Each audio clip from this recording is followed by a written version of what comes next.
Our Lady of St Joseph's Primary School in Nursery, North Lanarkshire.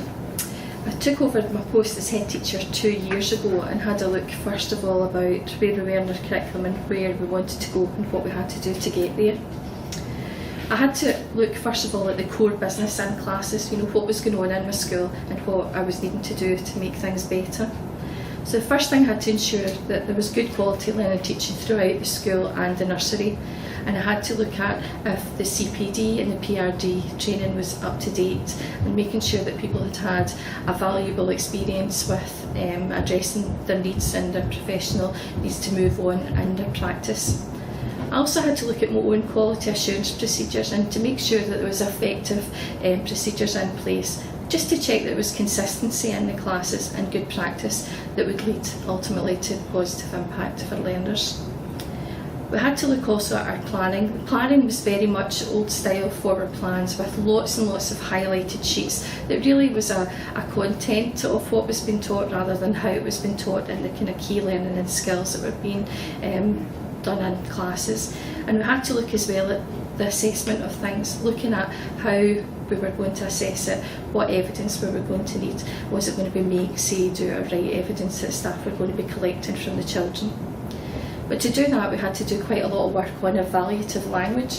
It wasn't enough anymore to say in observations and evaluations that the children enjoyed this. It was really important that they were saying specific things about the learning and children's progress within that. An overarching principle for all of that was meaningful tracking throughout the school to ensure that there was continuity and progression for all our learners across all the areas of the curriculum.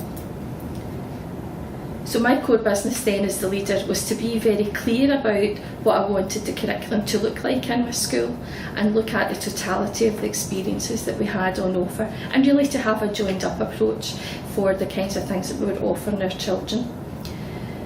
Alongside that, I had to look at the overall monitoring of what was going on, and my school's an open plan school, so in a lot of ways it was quite easy because I could go in and there was lots of incidental monitoring that could take place. And I decided that it was really important to model what I wanted the staff to be doing. So I would go in and out of classes regularly and ask the children, 2 key questions to start with. Tell me something you learned today in whatever curricular area, and tell me why do you think it's important to know that in real life. And quite soon the staff then knew that those were the kinds of questions that I was asking, and they addressed those things in their teaching as well, and trying to make that real life connection for children, that it was really, really important what they were learning on its own, but also how they were going to use it as they got older. And also I felt it was really important as a head teacher to have credibility as a lead learner as well and lead by example. And often I would go into classes and show staff what I wanted and how I would model a lesson and teach as well, so that the staff could see how it was done and they could change things in their own practice too.